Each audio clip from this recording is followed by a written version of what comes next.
அவர் உன்னை ஆசீர்வதிக்கிற தேவன். அவர் உன் தேவை எதுவானாலும் அதை அற்புதமாய் சந்திக்கிற தேவன். சோர்ந்து போகாத, நீ சோர்ந்து போகாத மகளே.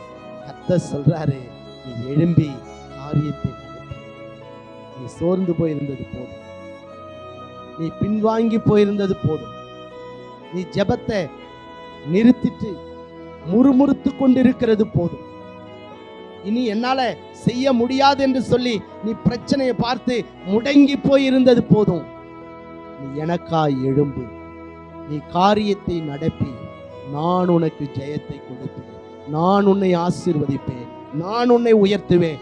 நானே உனக்கு வழியை திறந்து உன் கண்கள் காண, உன் இருதயம் பிரமிக்கத்தக்கதாக, மற்றவர்கள் உன் உயர்வை பார்த்து ஆச்சரியப்படத்தக்கதாக, எந்த ஜனங்கள் முன்னாடி நீ அற்பமாய் எண்ணப்பட்டு நீ உதவாதவன், இனி அவ்வளவுதான் உன் லைஃப்னு சொன்னாங்களோ, அதே மனிதர்கள் உன்னை ஆச்சரியமாய் பார்க்கும்படி அவர்கள் கண்களுக்கு முன்பாக உன் தலையை உயர்த்துகிற தேவன் நான். அதனால நீ சோர்ந்து போகாதே.